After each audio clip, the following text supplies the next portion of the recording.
Hey folks, thanks so much for stopping by. Um, so this is the fourth uh, in the lecture series for the art and reading group, and sorry, dealing with something on the back end, but yeah. So I want to pick up where we left off, talking about quotient groups. We mentioned quotients and specifically their in the context of modular arithmetic previously. And so we'll pick back up on those threads. But I don't think that's going to take the whole time. Of course, feel free to ask me questions so that it does. But in the likely event that we have some extra time at the end, I have some material prepared for the beginning of chapter 3 on vector spaces as well.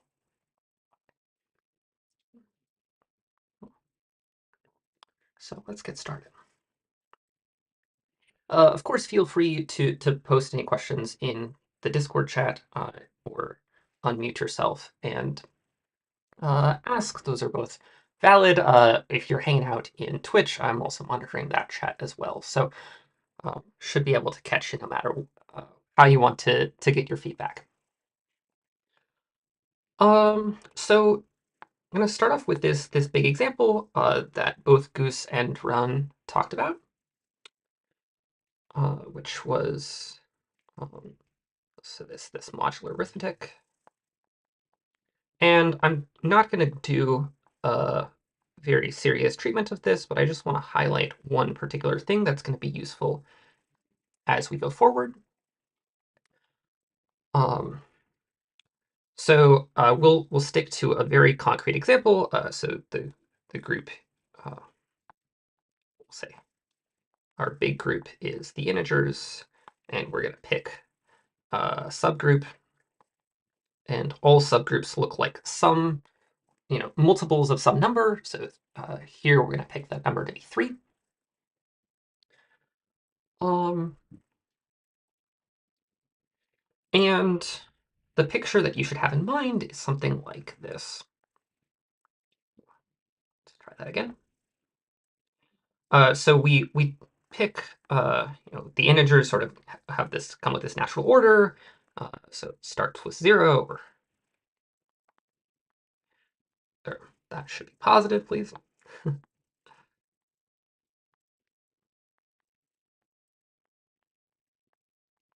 Of course, when I say starts with 0, I mean I'm going to start with 0, but it begins closer to negative infinity. Um, so, um, and we're going to highlight the group here. Uh, let's make that thicker. Can we get away with something that thick? Maybe. We'll see. Um, okay, so we'll put the group in blue. Um, and then the whole story behind modular arithmetic is that you can somehow I am sharing my screen on Discord using the camera critter Archdomina. Thank you for asking, but yeah, hopefully it should be visible. Do let me know though.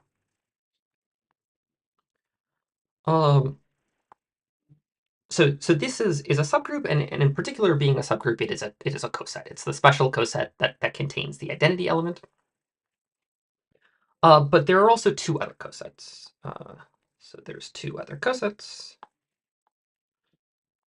Oops, that should be new. 2 other cosets, which I think I'll label in red and green.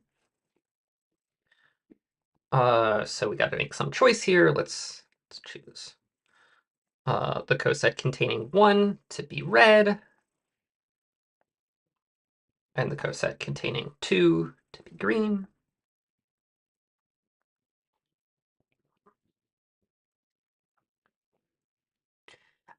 So this is sort of the story, and of course this coloring extends out forever.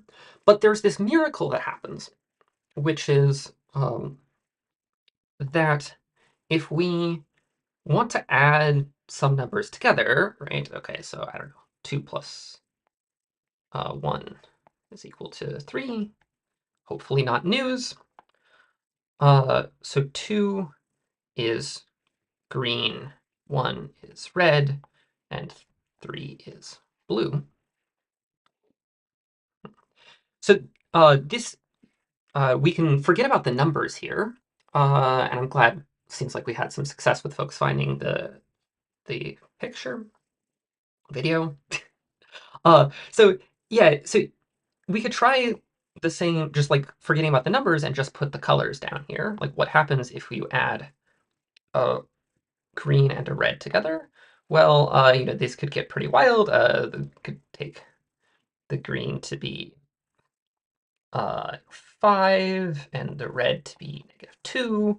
That's also 3, so maybe that wasn't the best choice, but okay. Yeah, let's make a different choice here. So then what, -8, that's gonna be red as well. Um, and so this is equal to -3. And this ends up being blue also. So we seem to have this equation that doesn't really care very much at all about the numbers involved, which are so schematically we seem to have that if you take a green number and you add it to a red number, then you get a blue number. And this is more than it just seems this way. We went through some arguments in the last 2 lectures. Thank you, Ren and Goose, uh, to for sort of seeing exactly why this holds. And of course, it's also in the book and in the lectures. So, or sorry, in the gross lectures. Um, but we want to sort of build on this idea.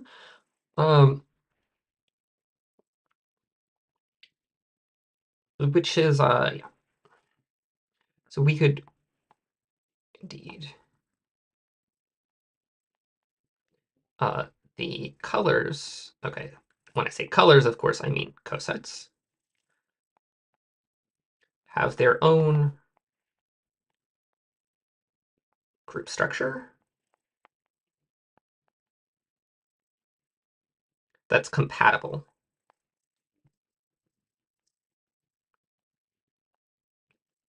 with the structure on Z. Right.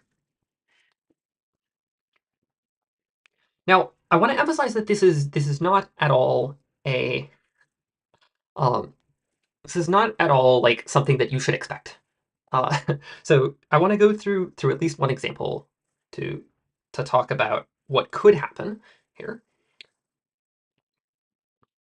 Um, and so there's some text from Arden that we'll come back to in a minute, but um, so a non-example that's useful to have in mind is that what if you have the group to be something like S3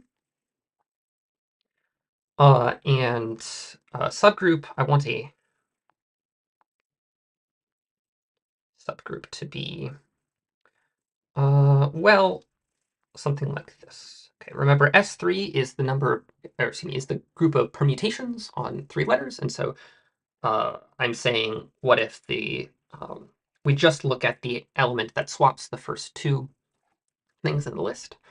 Of course, that is a transposition. So if you multiply it by itself, you swap them and then you swap them again, you get back to the identity. So this thing right here is a subgroup,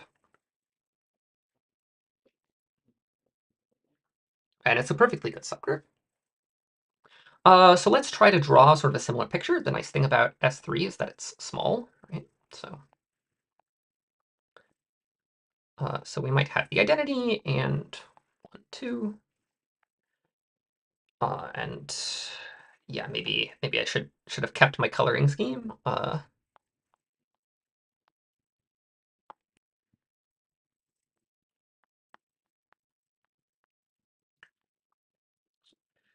So we'll highlight that subgroup in blue. But there are some more elements in S3, of course. There's maybe the element that swaps 1 and 3 instead of 1 and 2. And so if we think about, sorry, that's also unreadable. Let's try again.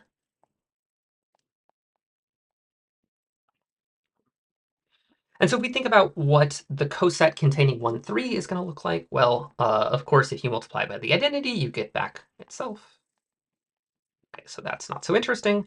But if you multiply by the non-trivial element of this subgroup, 1, 2, um, then, okay, so I don't want to spend too much time reminding us how permutation notation works, but so this is,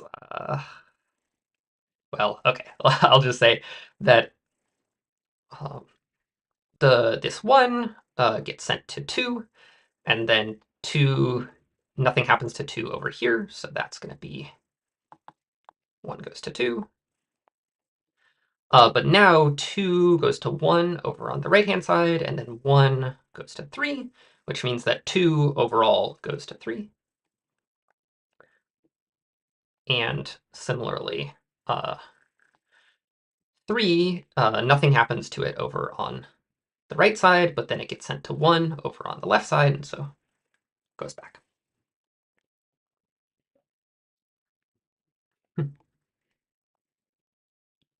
Okay, so that means that the other element in this coset is going to be 1, 2, 3. We got to pick a color for it. Might as well be green.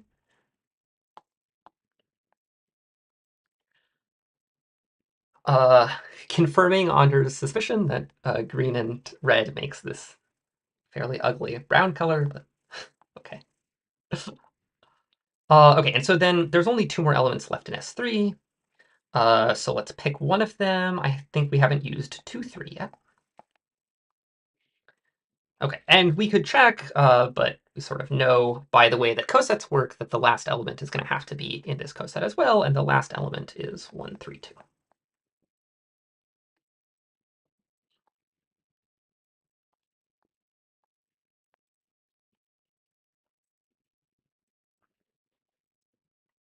Okay, so perfectly good setup. Nothing is out of the ordinary so far. This is just a group, a subgroup, the relevant cosets. Um, Life is good. But let's try to do this color stuff again. So for instance, if I try multiplying something like, let's try 1, 3 times 2, 3. Okay, so we'll go a little bit faster through this multiplication.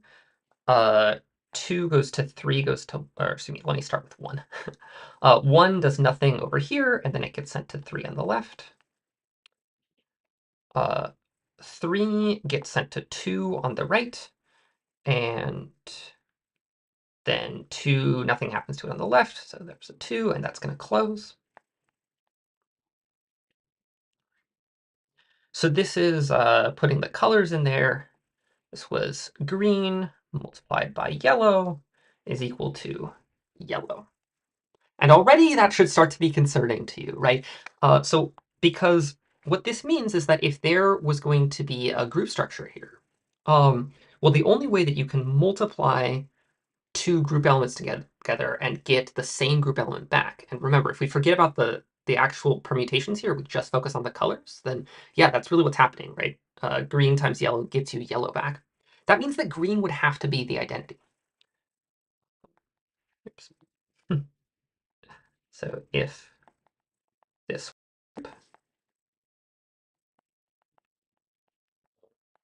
green would be the identity. Okay, but we don't think that green should be the identity. We think that blue should be the identity because blue, after all, is the coset that contains the identity element. Right? And so indeed, we can finish off this to see something really go wrong. And I got to remember, one of these it will not go wrong. One of them it will. I think that it's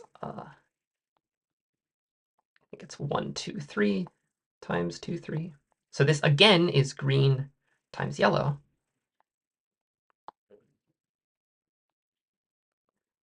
But when you multiply these together, 1 gets sent to 2, 2 gets sent to 3, which gets sent to 1, uh, and 3 gets sent to 2, which gets sent to 3. Okay.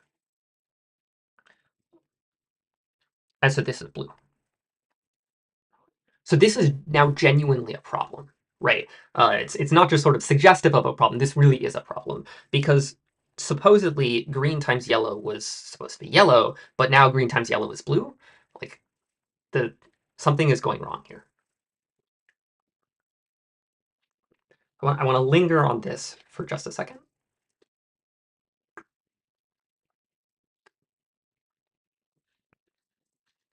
The conclusion here is that not only do we not have a group structure, but in fact we don't even have an operation, right?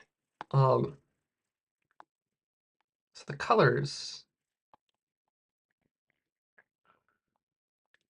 don't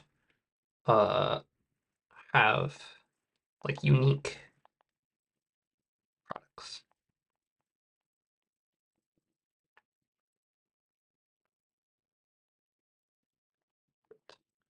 in the sense that what I said before, green times yellow equals uh, yellow and blue.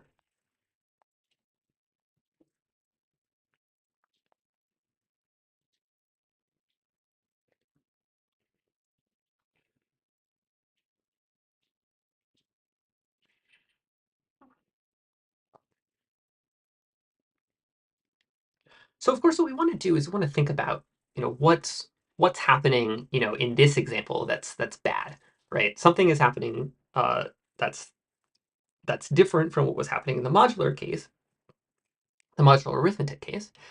And the first thing you might say is, well, this is probably because, oh yeah, sorry, in the Discord chat, Pinata has a good uh, video posted. I think I've seen this one before.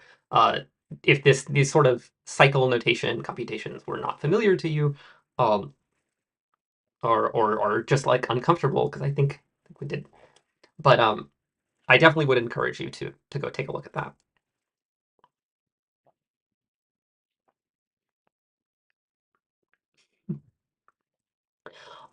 So I'm bearing the lead here. Yeah, definitely, Pinata. We'd love to see that in discussion as well.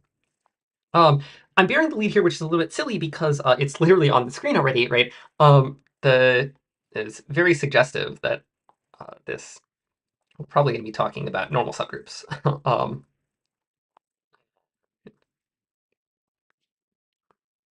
So this was some notation that was introduced before. We for a single coset we can say like an element times the subgroup. But if we want to talk about all of the cosets at once, we want to think about the family containing all of the cosets. And here I just use family as a synonym for set, so I don't have to say sets of sets of sets. Okay, a family of cosets. Um, then there's two notations we like. This quotient notation, which is sort of suggestive, and we'll have some things to say about that down the road.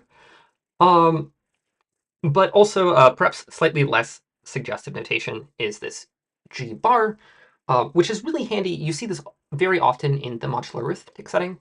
I'm going to try to avoid it in this lecture just because I like to remember the difference between elements and sets, right, and cosets. So, but if you don't want to emphasize that subgroup or the coset structure as much, then you can sort of use that bar to hide the subgroup.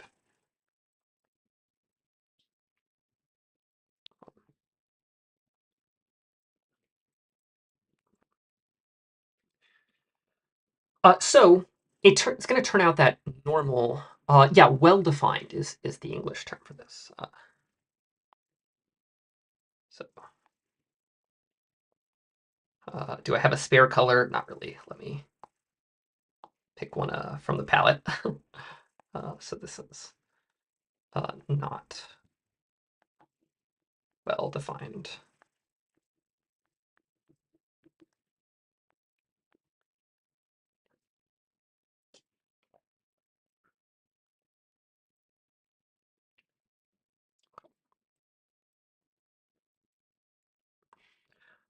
So we need something like the following, right? If I'm really going to tell you that normal subgroups are making the magic happen,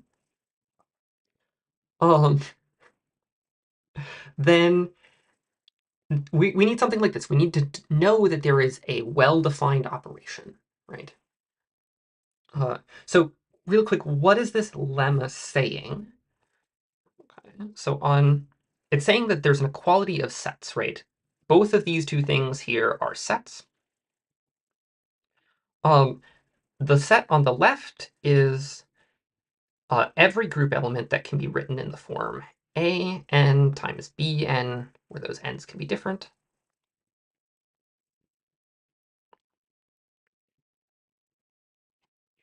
And then this thing on the right is saying, and hopefully that shows up. Do let me know if that color isn't good, but um, this is a times b times n for any n inside of that subgroup.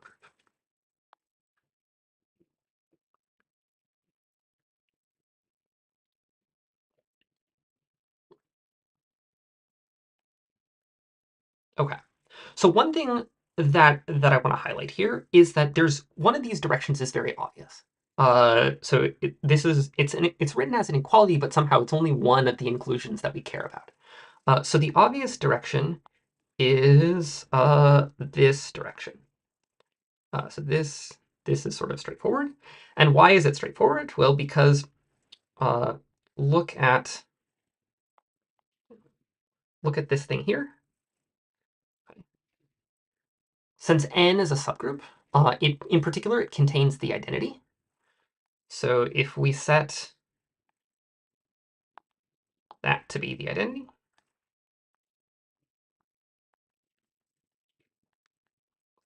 then everything in the right-hand side looks like uh, a times b times n2. Okay, and swap n for n2, life is good. So somehow it's the other direction. The fact that when you take two cosets and you multiply them together, you could get more than the coset you expect. But if it's normal, you don't. Right? If it's normal, we're going to uh, only get that single coset and nothing from anywhere else. I'm going to pause here, see some typing in case there are questions, because this is a good thing to understand. Sort of, it's really the foundation for everything that we're going to do in groups for the rest of this lecture.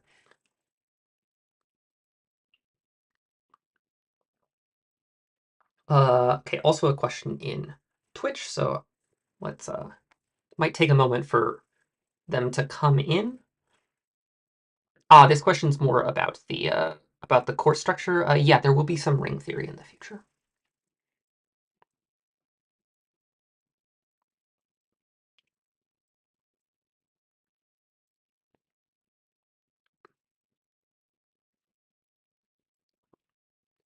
Uh, while the question comes in, I will say that the proof is going to be pretty short. Okay, so we could prove this very directly, but in fact, I'm not even going to do that much by sort of chasing around elements, because it was essentially already done for us in toward the end of the lecture by Goose. They presented a lemma from the text that ends up doing all of the real work for us. So push that now. So here's the magic statement. Oh, it's big. So Goose proved this.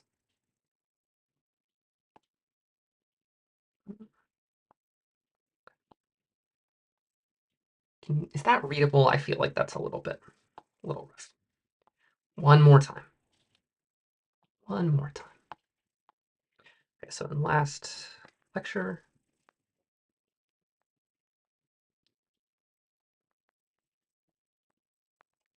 Goose proved this. That normal subgroups, uh, yeah, Vin, that's exactly correct.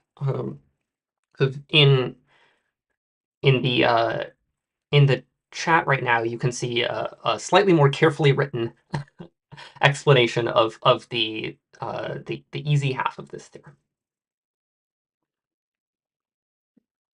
So last lecture, Goose was proving this, right? So it says that if you have a normal subgroup, so we are using the normality for this this thing, then you have left cosets are the same as right cosets. And not only that, but you actually know which left coset corresponds to which right coset. It's sort of the one you expect, right?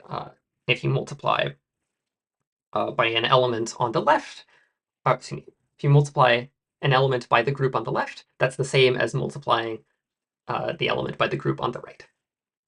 I think I got the hands wrong there, but also that reminds me.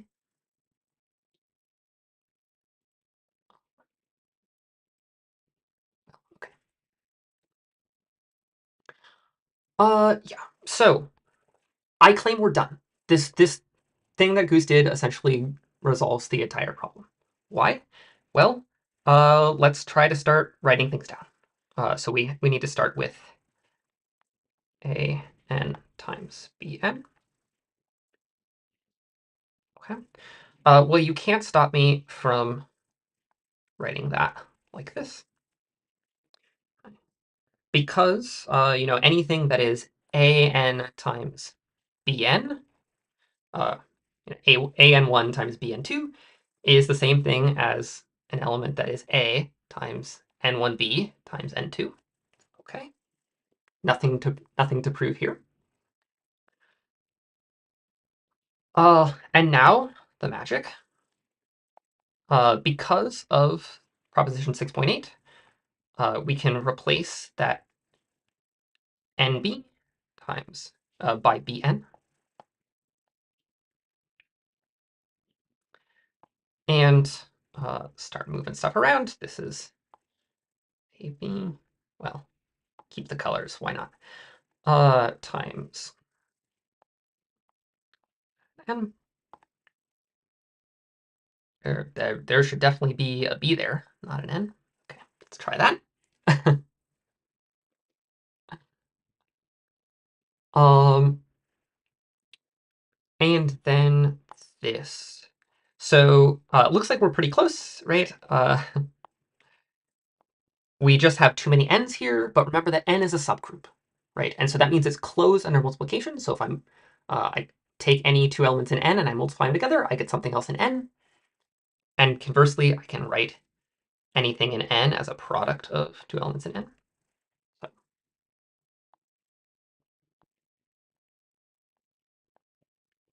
no, we'll just leave it like that. Okay, and we're done.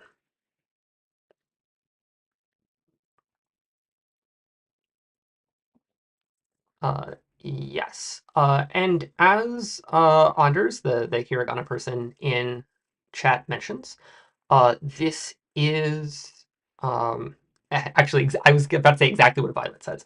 You could in fact take 6.18 as the definition of a normal subgroup, and some texts do choose to prove this.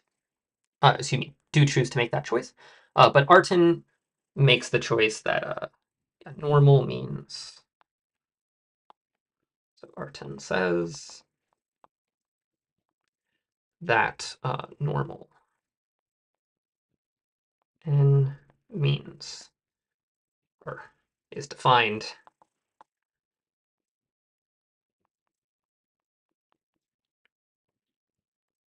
by Gn. G inverse is equal to n for all G.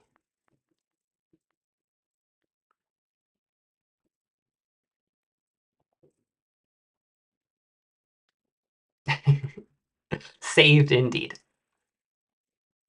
Uh, just checking that there weren't any other questions that I missed. but I think we're good. All right, so this 618 is really the workhorse of 10.1, and 10.1 is going to be the workhorse of everything else. So what does 10.1 really say?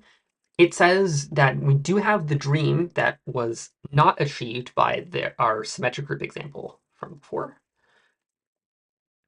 Um, Back here, we had this problem with unique products, but because of this lemma right here, we know that the products are like the products of cosets are well defined and they are what you expect them to be. So let me write that down.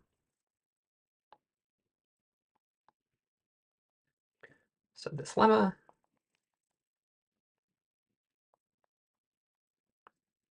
says that there is an operation, or maybe I should say a law of composition, which is, remember, just a pretentious way to write a multiplication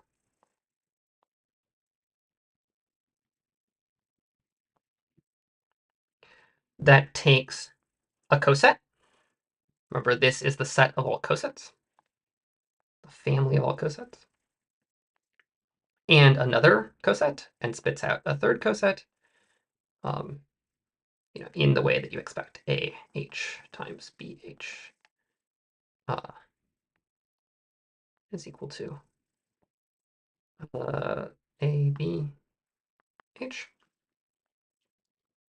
Um, yeah, and I guess I missed the most important part of this statement, which is that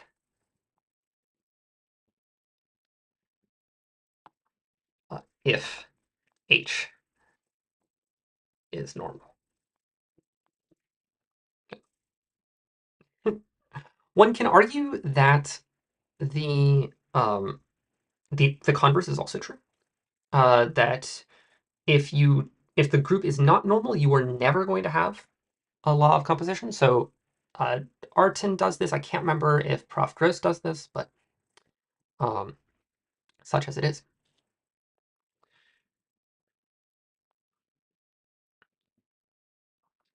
Now, this doesn't prove that there's a group structure. It just proves that there's a law of composition. Remember, we have to satisfy all these axioms. So it could be a group.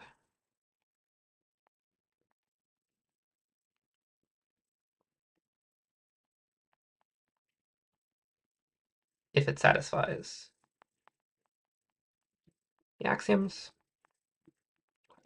Uh, for right now, I'm just going to say it does. And I'll give you some idea about sort of the important bits there. Um, right. So the identity. What's the identity? Well, that should be the element that contains the um. Good. Okay, I think I'm good. um, should be the thing that contains the identity element. So that's EH, right, or just H.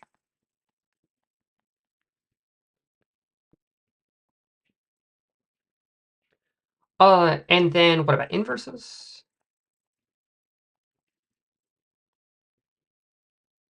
Well, that's going to be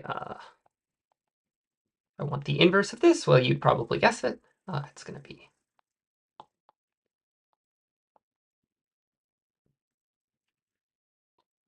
the inverse of H.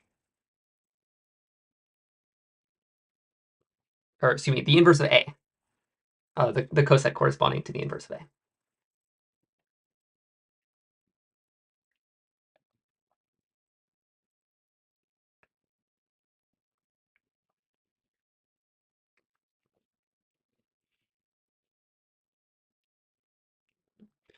So in some sense, the reason why it's a group is just because because we have this very, very strong compatibility. It's not just that we have some random law of composition on the set of cosets. It's it's very, very compatible with the group structure upstairs, right? And so the group structure upstairs somehow comes down, right, and imposes a group structure on this collection of cosets.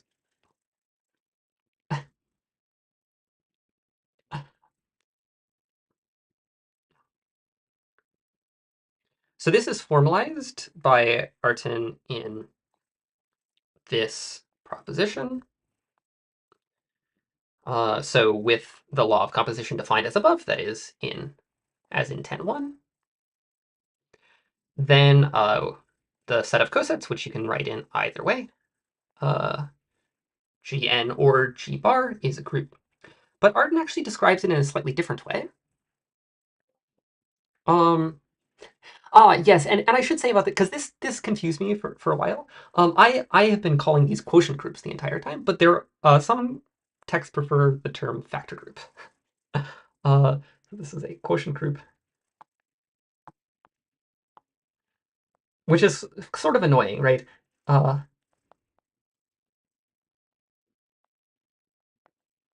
because I think about quotients and factors as being sort of opposite kinds of objects, but unfortunately both terminologies are standard.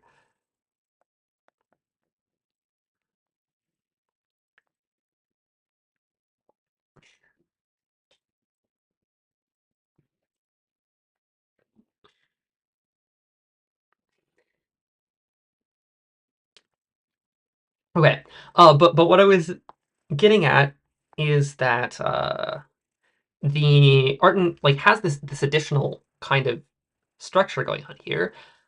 He also says that not just that you have this group, but in fact this group arises from a homomorphism. Uh, right, and in fact, I mean, just because we can, we say that we know the kernel. And so that homomorphism is precisely this thing going on in 10.4. And just to put a really fine point on it, uh, this is precisely the sort of thing that we were calling the coloring map, right? So just write that out.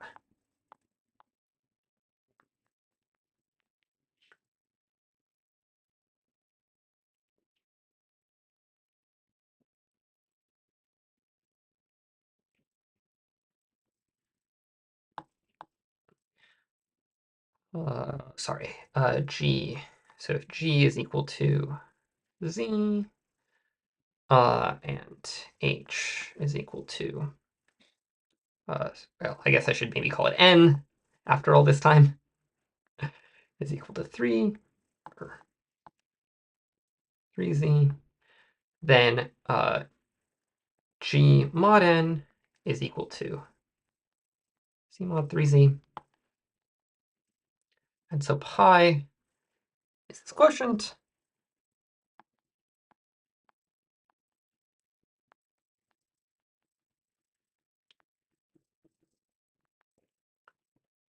Coloring map, because remember what all of those colors were doing is they were just telling us about cosets.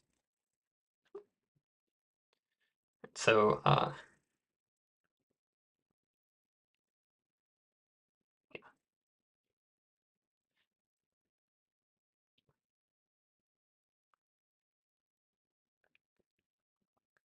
so sorry, words. So for instance, oh, do I remember what the coloring scheme was? I think so. So for instance, I mean, example inside of an example, pi of 2. Oh, goodness. Pi of 2 is equal to, well, it's equal to 2 plus 3z. Okay. Y plus, because this plus here is for the group law on Z.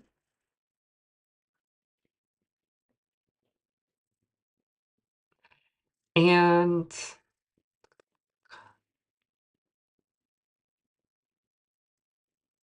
I thought I was going to say something. All right. Yeah. And remember that this is uh, the set 2, 5, 8, as well as -1, -4. Right. So all of the things that we would have colored green in that picture from before. Assuming that I remembered my colors correctly. Let's see. Yeah.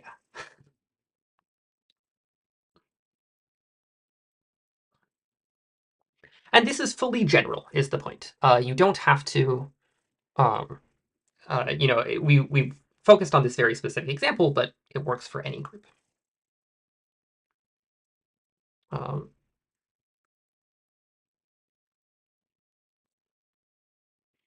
Maybe the only thing. Oh, sorry. Yeah, I should say. What's there to prove? Okay, it seems like everything is proven already. So I won't prove it because it's first of all not very hard, and second of all, uh, it takes longer than you want to. Uh,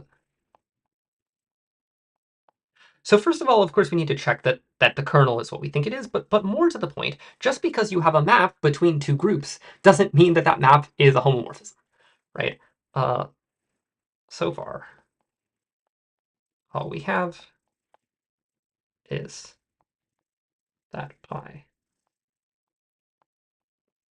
goes between groups. Need to check, for instance, that pi of 0 is equal to the identity element over there, and pi. Can we still see it down there? Yeah.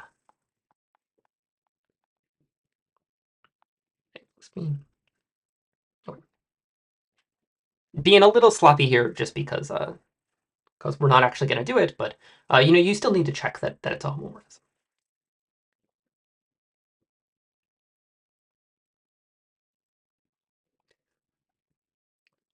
The bop emoji, okay.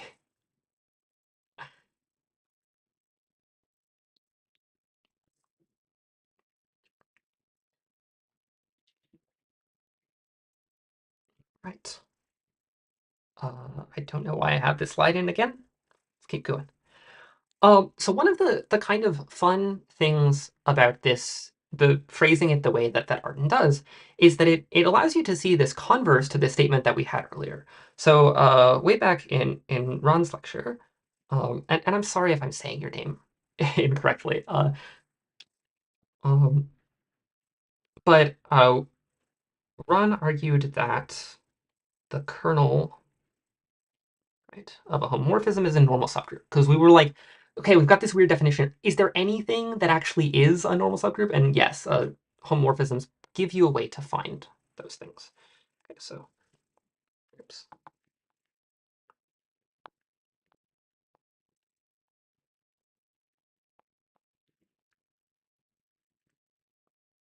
Hmm. But what we now see, this because of all of this work that we've done, is that in fact these are the only examples. Not only can you uh, get a normal subgroup by looking at the kernel of a homomorphism, but in fact every homomorphism, excuse me, every normal subgroup has an associated homomorphism that it's the kernel of. Why? Well, because so proof. Uh,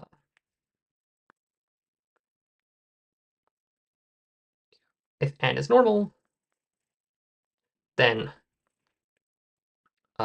n is the kernel of the map, this quotient map, sending G to G mod n.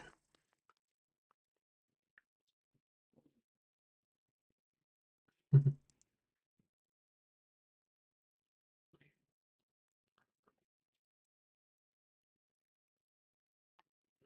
So this is yet another equivalent definition of what a normal subgroup is, right? So again, I think when you see this for the first time, the introduction of this definition of this weird conjugacy nonsense, you're like, why are we doing this? And the answer is just because it keeps showing up over and over and over and over again. It's also left cosets or right cosets. It's also precisely the kernels of homomorphisms. It's really a remarkably natural definition from a lot of different angles.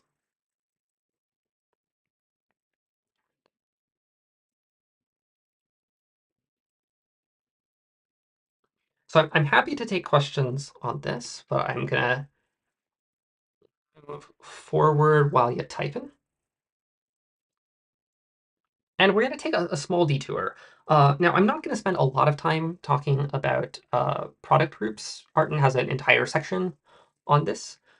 But I want to do this just to give you at least one more example, sort of what the uh, I, maybe because I think it's a good transition between like this generalized notion of these quotient maps and what's coming up next, which is the first isomorphism theorem. So there's this whole structure, program in group theory, I guess, to take smaller groups and turn them into larger groups. And as Benedict Gross says in the lectures, you have to be careful about what that means. This can be, just because you know the two factors doesn't mean sort of the thing that they produce together. You need a lot more information than that. But um, one sort of the most straightforward possible way of doing it is just to say like, okay, if I have two groups here, I'm going to create pairs where in uh, the first coordinate of the pair, we put elements from G. In the second coordinate of the pair, we put elements from G prime, and you multiply them together by just multiplying them together component-wise. Very natural. So at this point, Artin draws a certain picture, a picture that you can show to, and I'm going to write G cross H, that you can show to any category theorist to instantly KO them, um, which is this.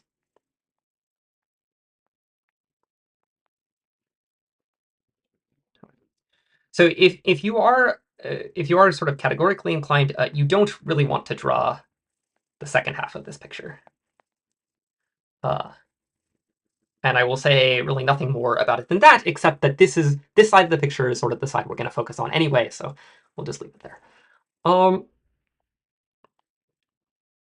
But what are these things? These things are homomorphisms, and they act in sort of the natural way, right? So for instance, what is this one? Well, that is the homomorphism that sends a group element to uh, G comma 1. And I guess when I say 1, maybe E, the identity element in H. Right? So there's a copy of G sitting inside of G cross H because you just forget that H is doing anything and just keep it at the identity all the time, and everything goes well.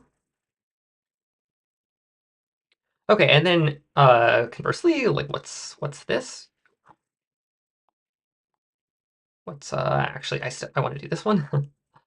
um, so what is this? Well, you have to start with an arbitrary element in G cross H. Looks like that. But I don't want to have an H at the end, so let's just forget about it. Right? Sure.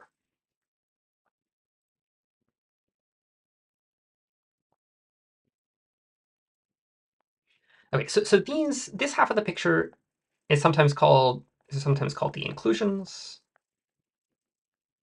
because they include the group into the bigger group.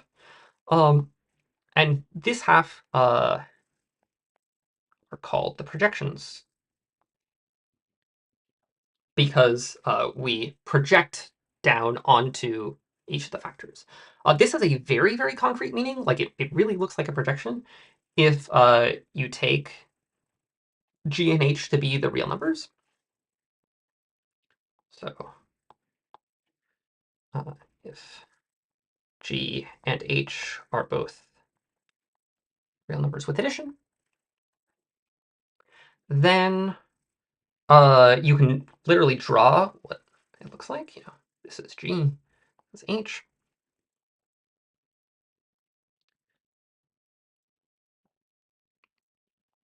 And if I pick some random elements in here, and I think about what this projection map is doing, well, it's just saying I don't care how high they are. I don't care where they are in H. I just want to know what's going on here. they project, that one goes to that group element, that one also goes to that group element.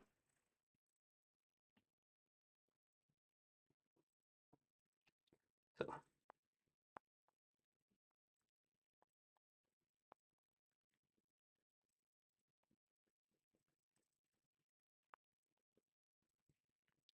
to the x-axis.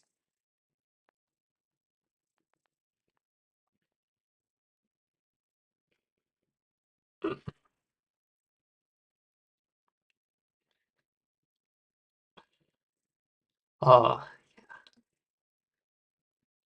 yeah, this is being sorry for folks who are asking in Twitch because I see a couple of comments. This is all happening over in the simple group Discord. You could type !simple in the chat and make your way over here if you want to be part of that conversation.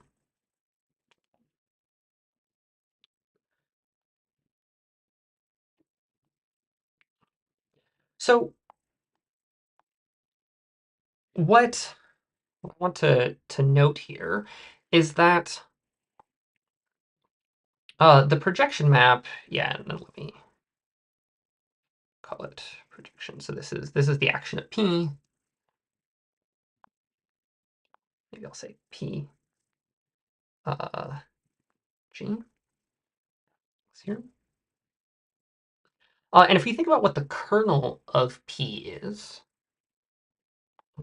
the kernel of P is all elements in GH such that G is equal to the identity element, right? Because that's what you, because this over here on the left-hand side is what you get when you apply PG. You just forget about H. And so this is, if we want to be careful, we'd write 1 cross H, but it's clearly H, right? Um,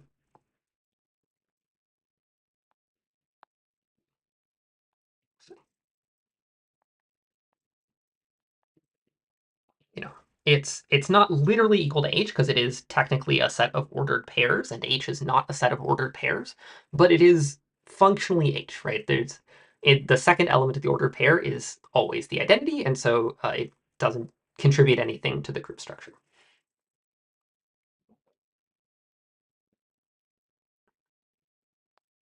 And so if we take this in light of our previous theorem, what it says, so in of the big theorem, I can't remember the number, 10.5.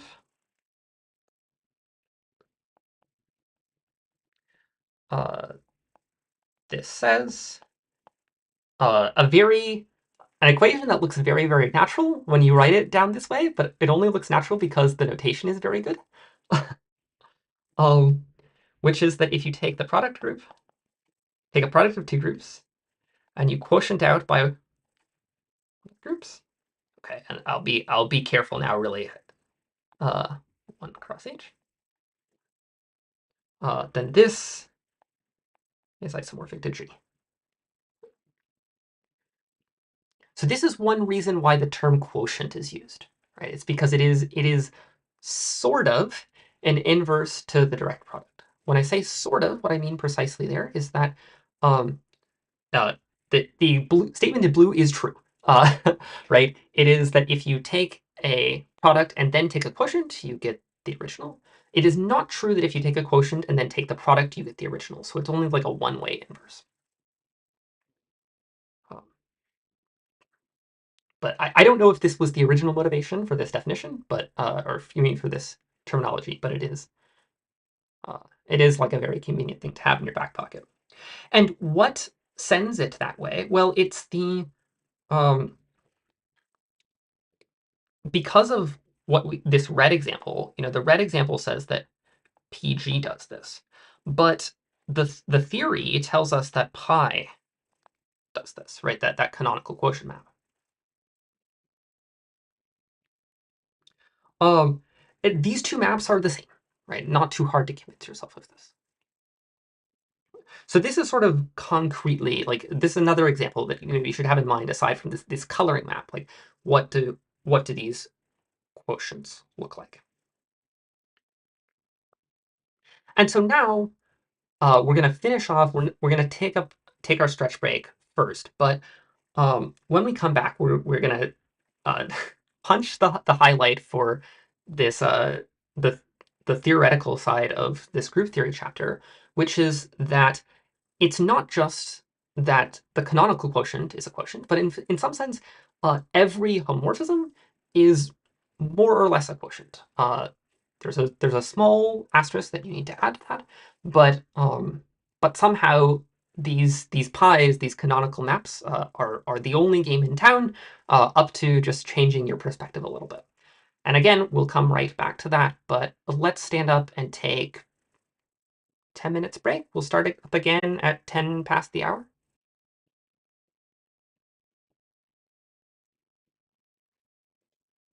All right, folks, we are going to get started. Again, we do, well, or get restarted, of course. Uh, we do welcome those questions. If you've got them. So, as promised, it's now time to take this intuition and move on to our last result from this section, which is the first isomorphism theorem. There are a couple of more isomorphism theorems. If you're interested in them, you can go look them up on Wikipedia.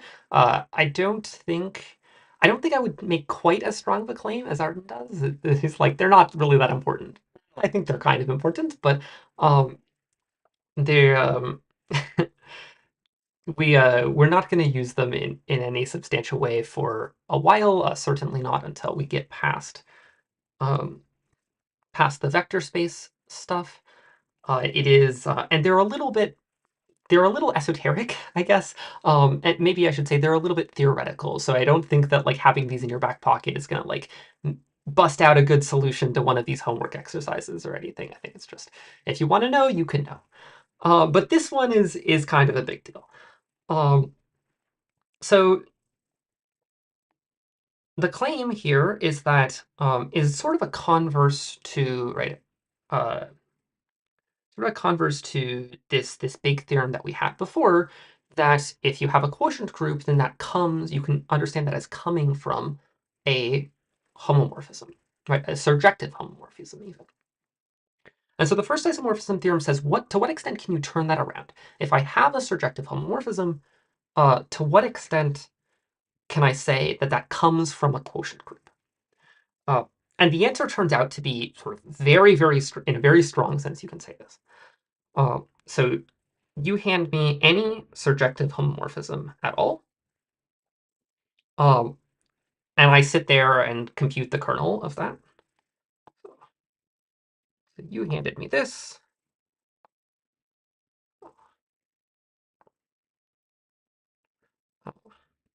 I went in there and I computed the kernel. Because it is the kernel of a, since it's a kernel,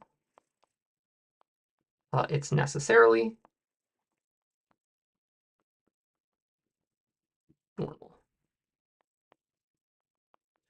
Um, this is an important piece that isn't being said, but again was shown to us by um, 2 weeks ago by Ren.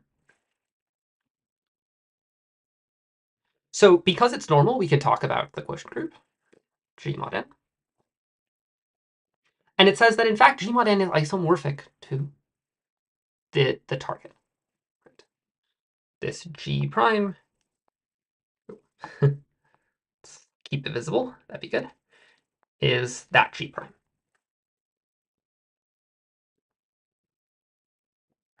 And indeed, you can say precisely the um, what this isomorphism is. Um, it needs to begin by acting on a coset. So it needs to take in a coset. So that's take in a coset. So again, remember you can write it in that bar notation as well. And it needs to spit out something. Well, it needs to spit out phi of A. And what is A? A is an element that you choose to represent the group, or excuse me, to represent the coset. So this isomorphism theorem is really the first place that we have a serious issue coming up with making sure that our objects are well defined. And this happens all the time when you're working with quotient objects. And one of the other ways to think about what the first isomorphism theorem says, and I think this is the way that Artin prefers, is it says that anything that is a quotient group, you can write it as something that's not a quotient group, right? If you can find the correct homomorphism.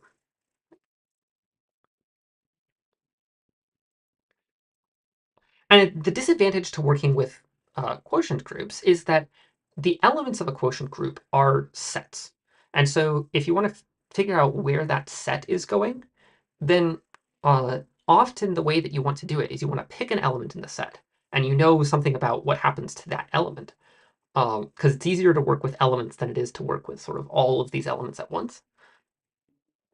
But the problem is that you might make a choice of elements in a coset, and I might make a choice of elements in the coset. It's exactly the same problem we were dealing with the two different ways of getting reds and blues from earlier, right? Uh, we got to make sure that that map is well defined. You got to make sure that no matter what you pick, what I pick, when we pass it through the homomorphism, we're going to get the same thing.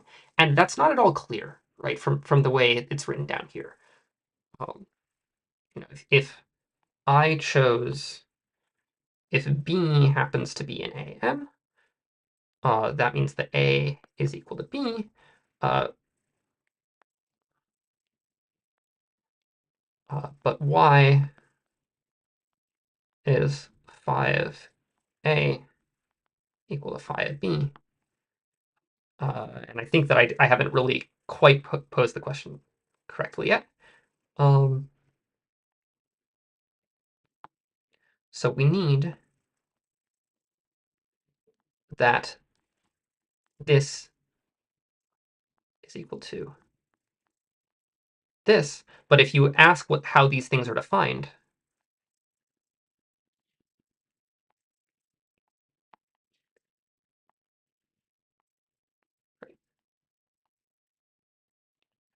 then that means that these, phi of A should act as the same as phi of B. It's not at all clear, right? It's not at all clear that is the case.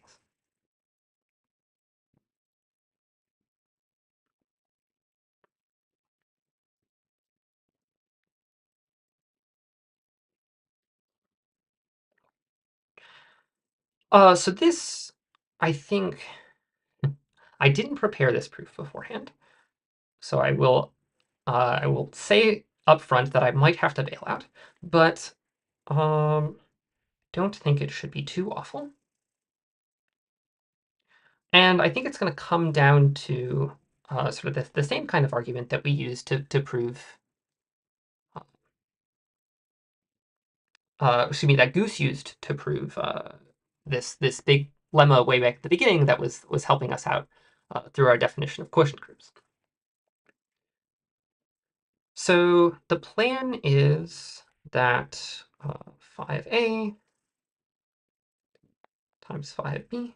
Well, phi is a homomorphism, and that's just given to us, right? We're not like assuming, we're not constructing anything. We're saying, hey, we know this is a homomorphism, so you can't stop me from writing this.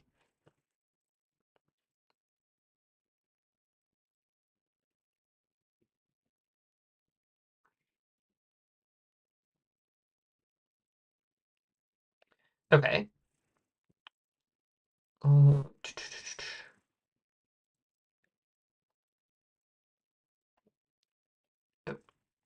and what I want to do, shoot, no, sorry. Um,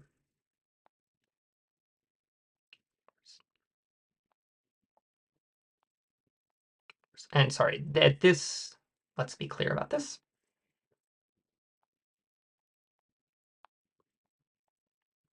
So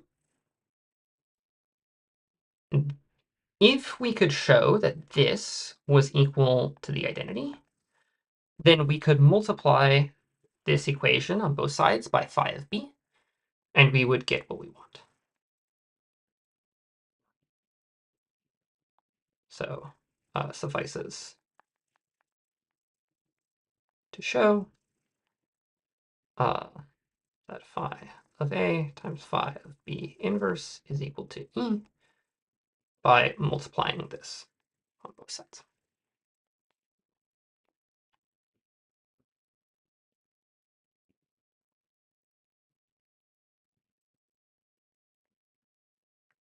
So what we're saying is that we are hoping that this, we're hoping that this element, AB inverse, so now it suffices to show that AB inverse is in the kernel of phi. Because that's what it means to be in the kernel of phi, is that when you apply phi to it, you get the identity.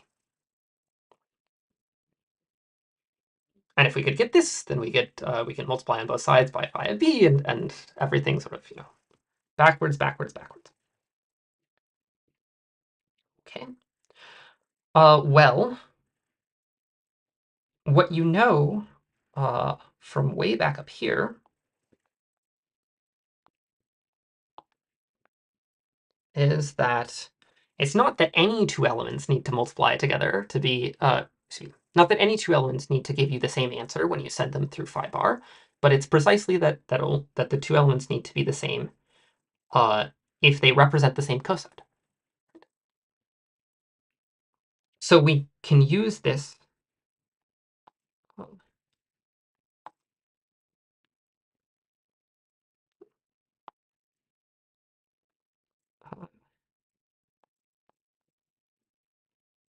using that b equals a times n for some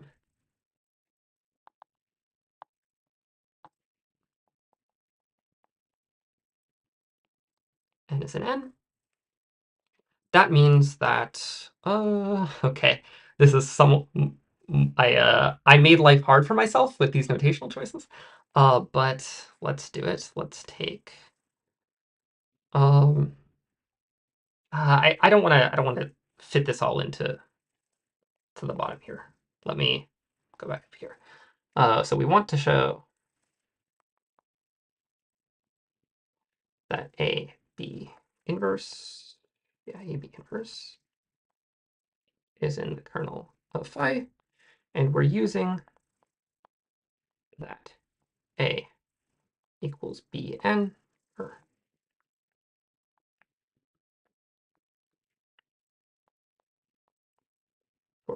some n in n.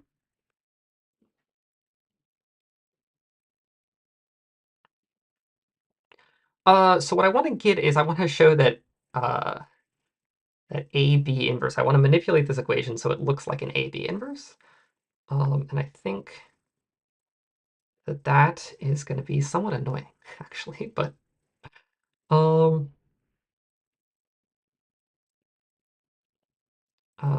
yes, no. But here's what we can do. We can multiply both sides by B inverse.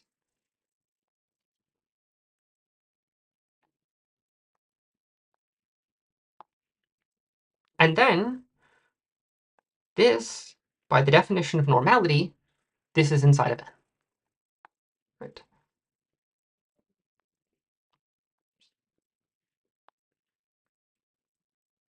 Since n is normal, we have B and B inverse is inside of n. Definitely not true for any subgroup, but true for a normal subgroup. And now I bet, I've forgotten the definition, but I bet n was supposed to be the kernel of phi. Let me check. Yeah, by construction, n is the kernel of phi. So we write that.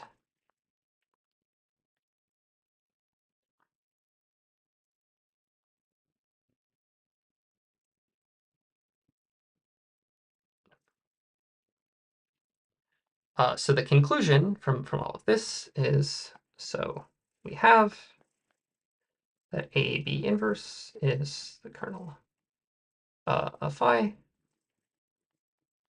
as desired.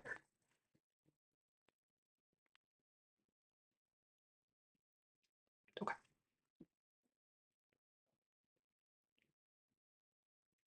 Yeah, like I said, I probably should have done a little bit more work to clean up that presentation. Um, but what we've ultimately shown is that, so after all of these suffices tos, we conclude that because of what we just did, we've shown that AB is in the kernel, and therefore we've shown that this is true, and therefore we've shown that this is true, and therefore the conclusion is that this map phi bar is well defined. In the lemma AN BN, you have B is in AN. I hope not. I hope that's not true, but let me check.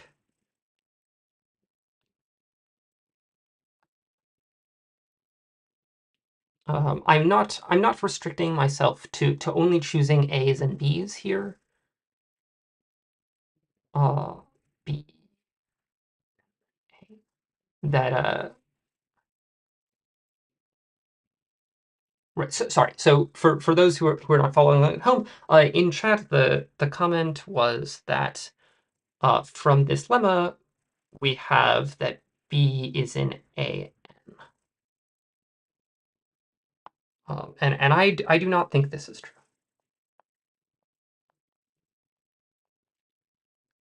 So perhaps I'm misunderstanding what you're saying. But oh no, maybe what you're saying is that assuming that we have B is in A, right? Uh, so we can use this lemma. Uh, yeah, that I think that makes more sense. Right. In the proof of the isomorphism theorem, we have that B is in AN. So the claim is we should just use the lemma, right? Instead of trying to use the same idea, we should just use the lemma itself. And I trust you. B inverse is going to be right because it's normal. Bn is equal to an, so yeah. Okay. I'd have to think a little bit about how to write that down in a way that would convince me, but I think I see the idea and I agree. This should work. So for those who are not following along, in the Discord chat, Vin has written down an alternate argument for how to prove this part of the first isomorphism, the well-definedness, which turns out to be the only interesting part. Um, the rest is pretty straightforward. But yeah, so there's this alternate lemma that more directly uses. There's this alternate proof that more directly uses this lemma, which is sort of in the spirit of what we were doing in the first half.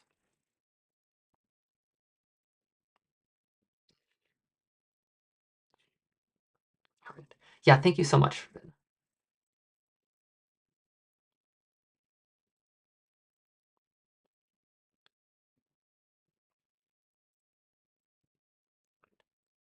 So I guess the last thing that I want to say is, okay, this tells you that every surjective group homomorphism, so stepping back from the details, we spent a little while getting bogged down in the proof, and part of that was on me. So thank you for your patience there.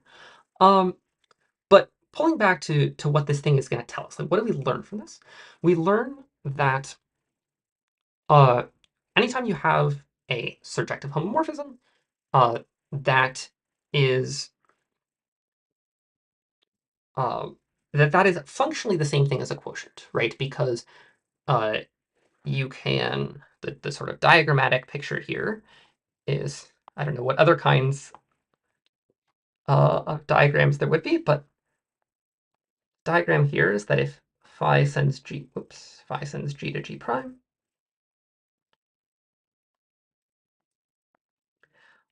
then we know that pi sends g to gn, and where I'm using the same n as in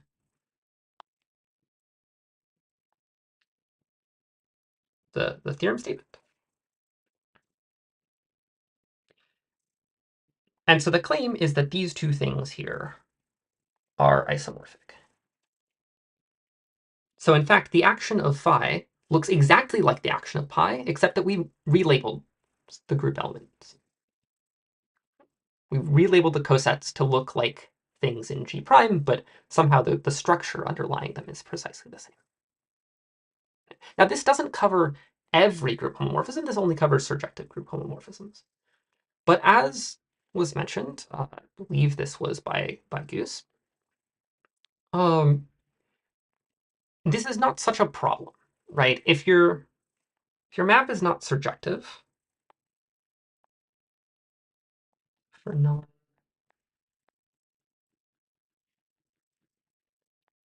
maps, that sends G into G prime. Well, you can restrict the codomain. So you can say, well, forget about the rest of G prime. I just want to look at the things in G prime that are actually being hit by something in G.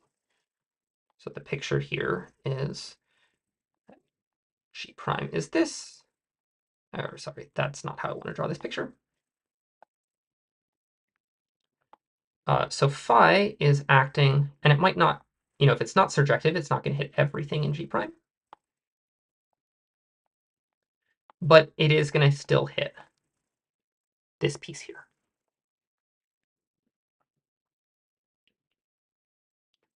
We know that this image is a subgroup of G prime. Not just a subset, right? But it's really a group in and of itself, and it is a subgroup. And the first isomorphism theorem applies to this.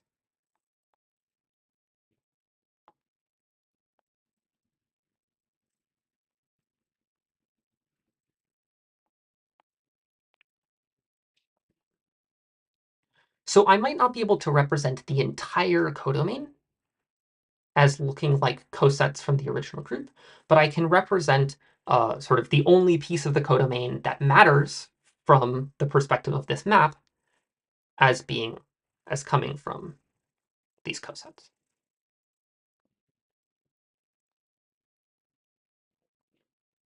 Yes.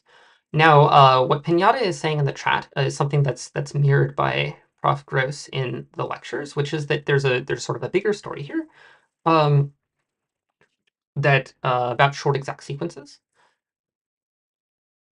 and that's something that I'm not going to say, or I guess these would be long exact sequences or longer exact sequences.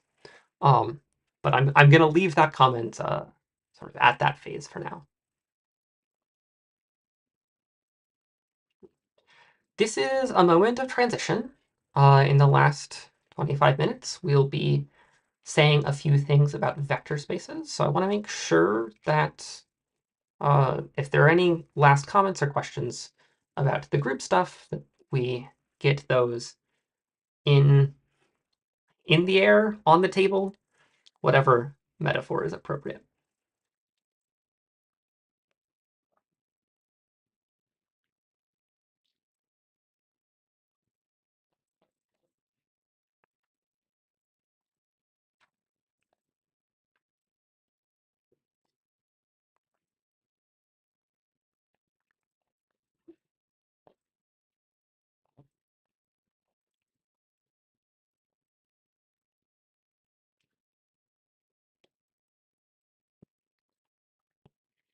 Checking over on Twitch as well. So I'm not currently seeing anything, but if you are in the middle of typing, please keep doing so. More than happy to come back. I'd rather that everybody feels good about what we've done so far than to keep sprinting ahead into vector space stuff. But as it stands right now, I will begin.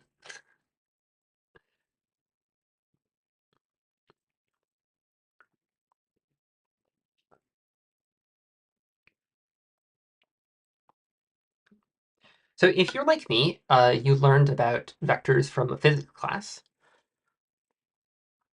We were talking about force diagrams and stuff like this. If that is your situation, then you're probably familiar with vectors as looking something like this, which is so we take the coordinates because we're coming from physics. We are thinking about physical space, which looks three-dimensional at least. Okay. Uh, Weird things, perhaps in the modern era aside.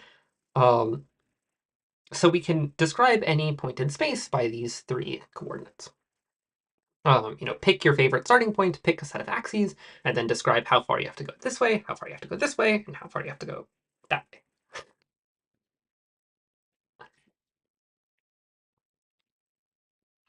Okay. Uh, Now this, I guess I should draw the thing that I just said. I'm actually going to prefer to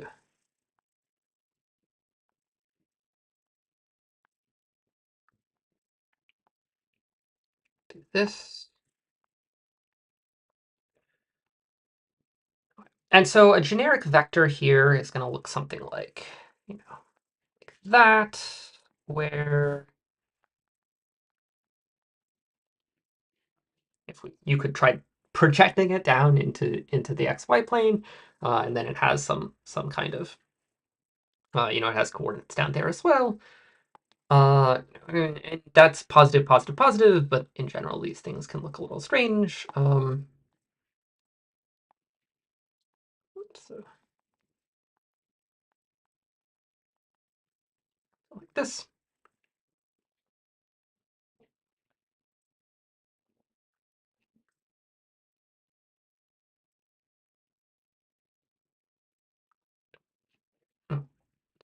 So there's a couple of things that you can do with this structure, sort of very naturally, that behaves well with this geometric picture. So one thing you could do is we could scale these vectors.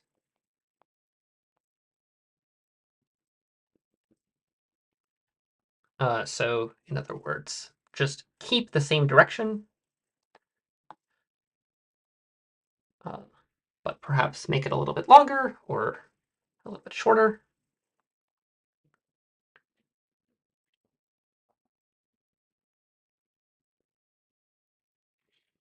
And we can also add these vectors together.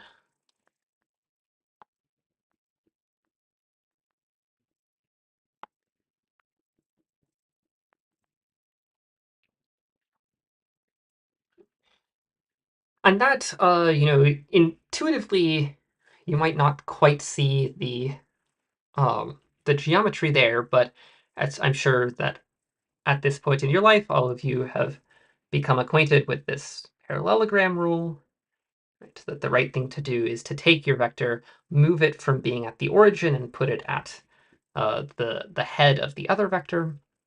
And it doesn't matter which direction you do this.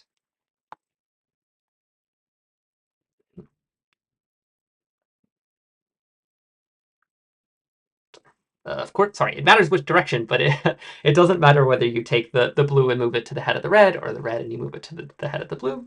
Both things will get you to the same point. We call that the sum.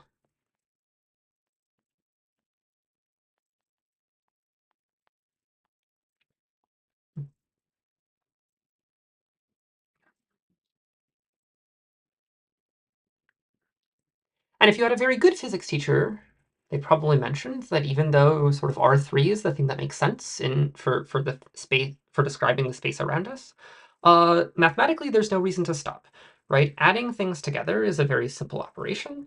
You just do it component-wise. And so I'm going to aggressively challenge my color drawing skills right now. Um,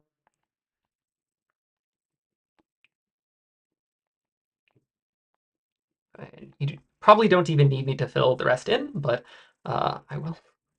So if you have x, y, and z, and you have x prime, y prime, and z prime, then you just add them together component by component.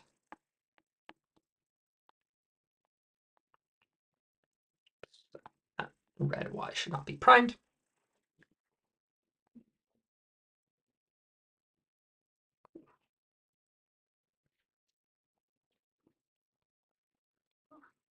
So this operation is very algebraic.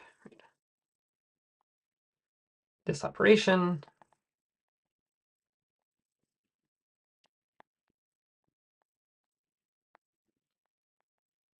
is algebraic, even though it has geometric meaning. So we don't, or maybe I should say there's nothing magic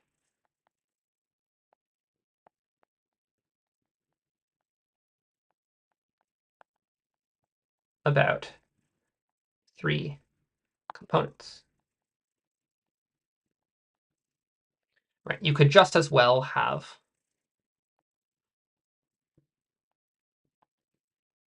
n for maybe n is 4, because this is the one that gets all the attention, right? CW, where x, y, z, and w are each individually elements in R. And of course, there's nothing to stop you from going higher and higher and higher. Here, just makes for longer and longer vectors.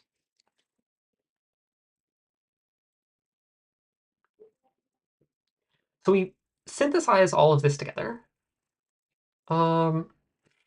Yeah, Anders, thank you so much for stopping by. Um,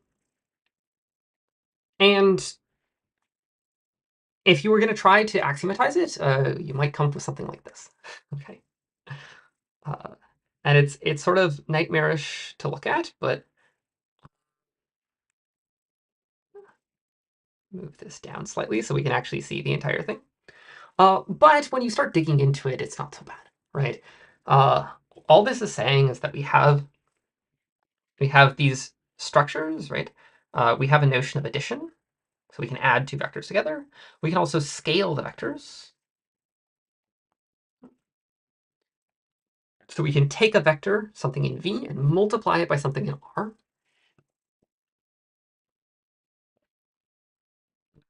And just like in the group setting, everything has to satisfy some axioms. Why are the arrows squiggly? I don't know. So I think this one I really don't think is standard notation. But it is notation that Artin likes a lot. So Artin distinguishes between just like everyone else distinguishes between uh, actions, or I guess so a function uh, sends the sends the domain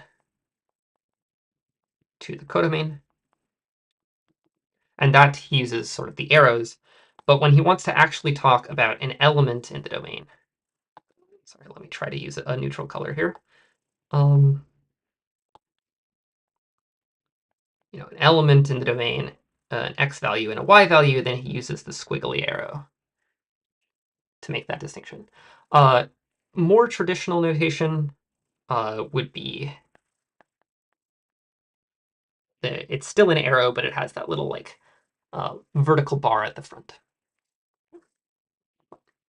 I don't dislike this, the choice to use the squiggly arrows. It's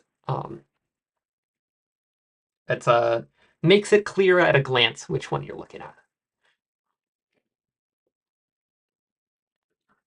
So if we start digging into these axioms, then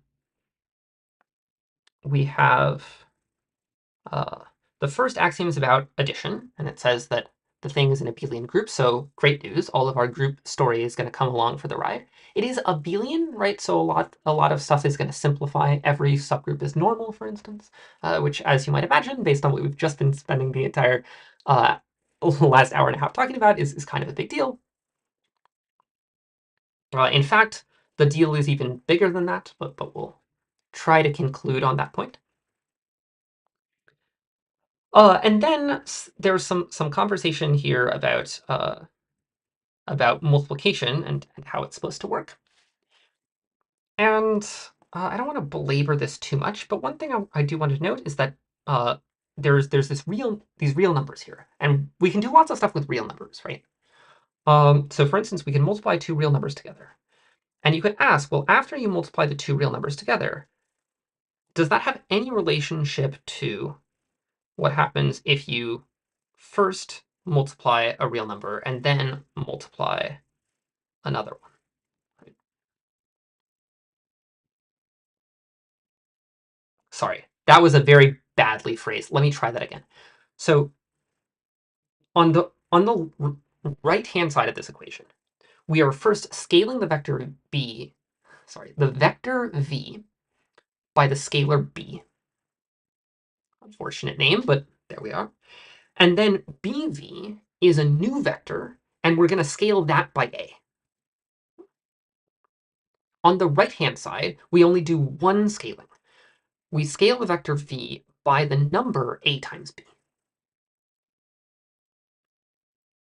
And what this axiom says is that those two things can't be different, which makes a lot of sense. Right? This is what you should want. It is some sort of analogy of, some sort of analog of associativity, right? In the group setting, we had that a times b times c is equal to a times b times c. And you notice that's exactly how the parentheses fall here.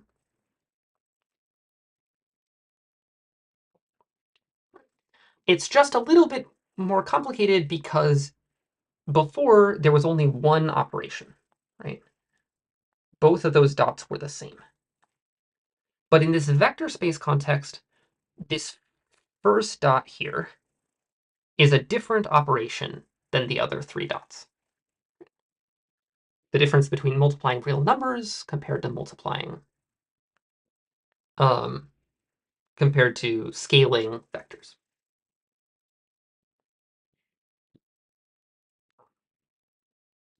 And that distinction shows up again down in number 4, where we see here, this is addition of scalars, or excuse me, yeah, addition of real numbers, whereas this is addition is red. This is addition of vectors. And similarly, these are also both additions of vectors.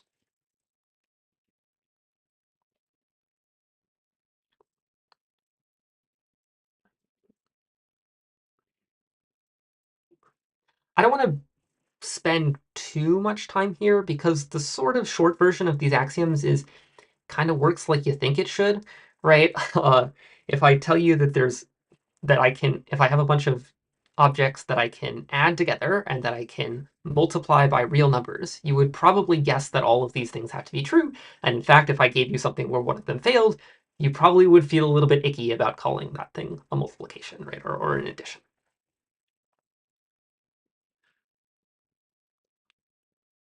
One point that maybe is worth saying is that it is occasionally useful to be careful about what you mean by the symbol 0, right?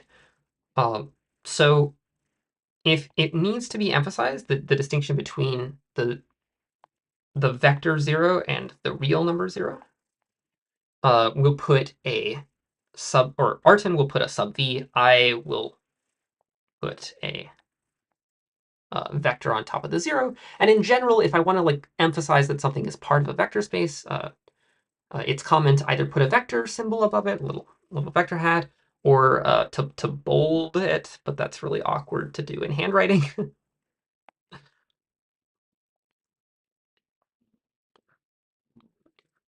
So all three of these notations might get used. This will not be that important most of the time, but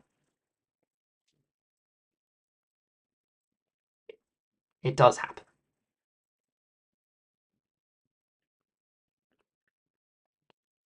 So I want to give some examples. Um, so the first one is I'll repeat the uh, example from before. I'm not gonna, well, sure, let me number them. Um,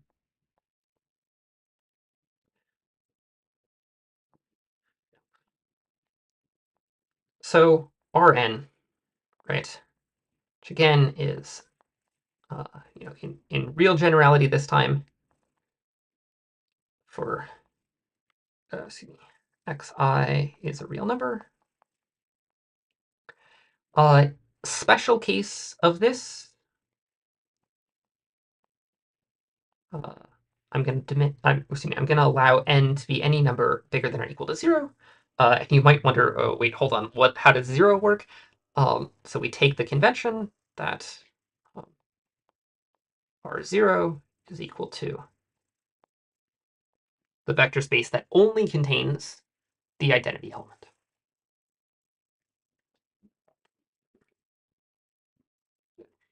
Easy, somewhat boring exercise. Check that this satisfies the axioms.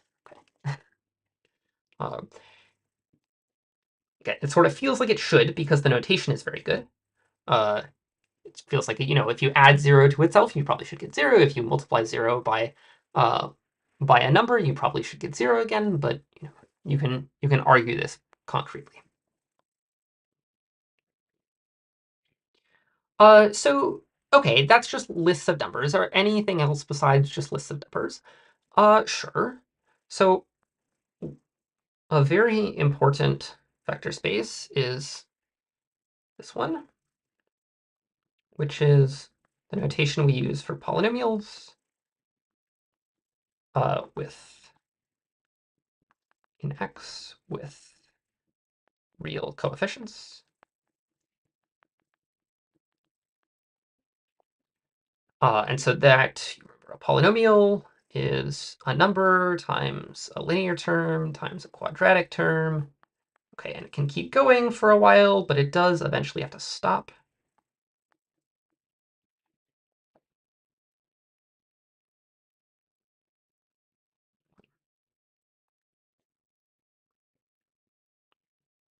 So that's a perfectly good vector space. If I add two polynomials together, it's going to change the coefficients, of course, but um, it's not going to fundamentally change u from being a polynomial. You'll still have well-defined notions of constant, linear, quadratic terms, etc. Okay. Um, we could get a little bit wild here. Okay, so for polynomial purposes, it's important that this stops, but for vector space purposes, it's not. Right? So also talk about formal power series.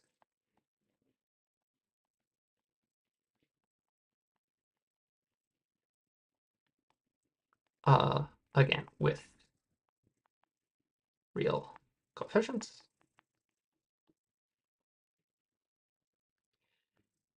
Sure. And so this would be something like, it's exactly the same story, except it doesn't end.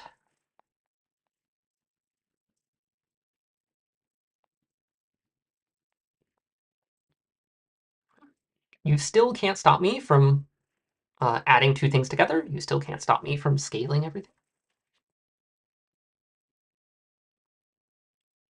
And in fact, somehow 3 gives the game away a little bit, right? This, because this Rx sure looks a lot like the first example, except that instead of having a tuple that finishes, we have just a tuple that keeps going forever. But that brings kind of interesting point, which is that there are, of course, formal power series that don't stop and therefore are not polynomials. So this one's worth thinking about a little bit. Um, and this is very much for your own time, but um, not at all relevant for the direction that we're going. But somehow these polynomials live in this weird space between that's bigger than any Rn, because the polynomial can be as long as you want. It's not just a fixed size, but it's not quite infinite, right? You can't quite go all the way up to formal power series. Um, so for trying to fit it into this scale or this scale, right? It's somehow in the middle there in sort of an interesting way.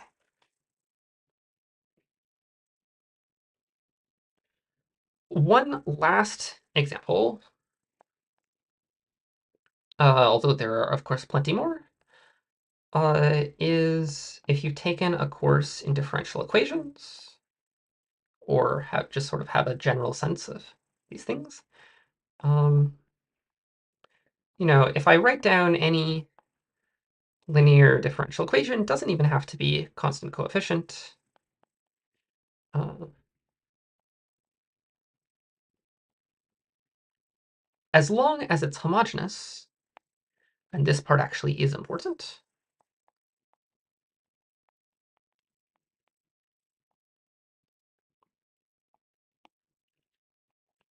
then this also turns out to be a vector space. Why? Well, you can think about how derivatives work.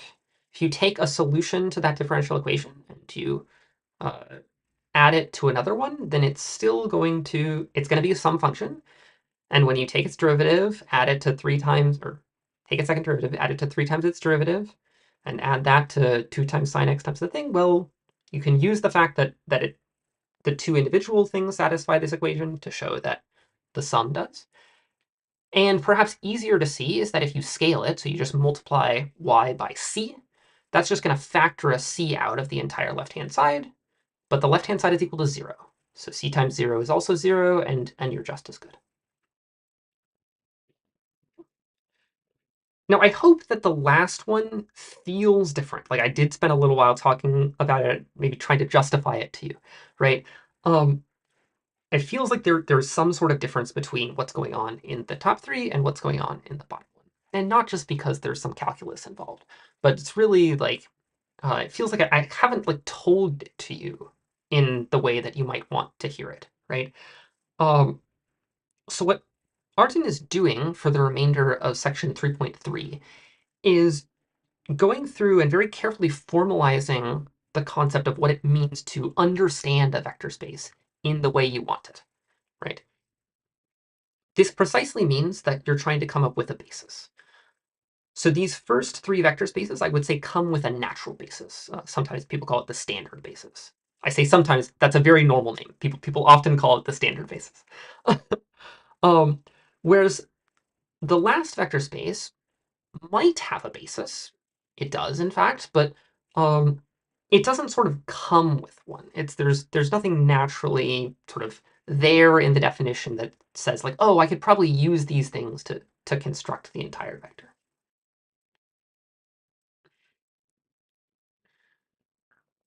Um, Vin, that's a great question, and I'm going to address it right after the right after the lecture, since I want to wrap up quick. Um,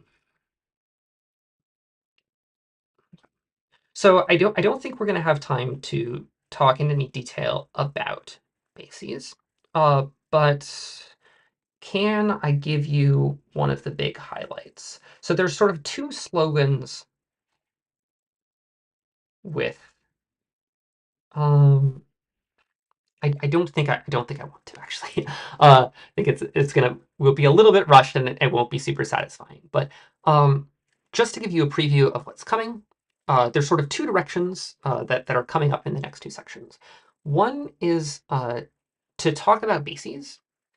It's a basis is a linearly independent set that spans. So in order to define a basis, I need to tell you what a linearly independent set is, and I need to tell you what spanning means.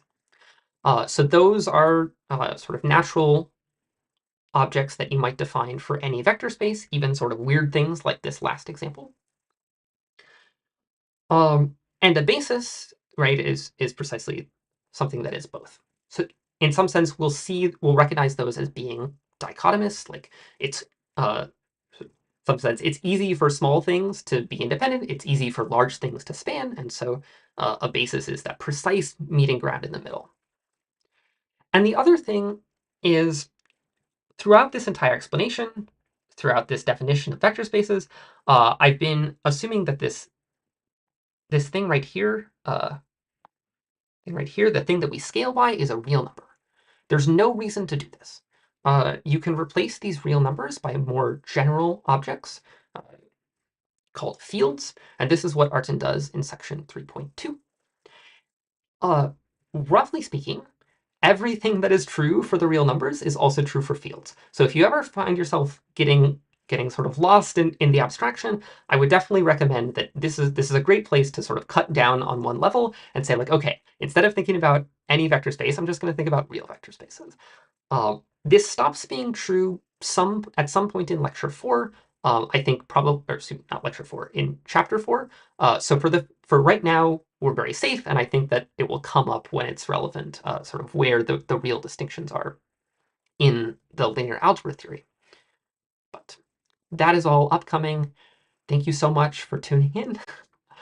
Um, I don't know, Mohammed, if you want to make any administrative comments before we dismiss folks.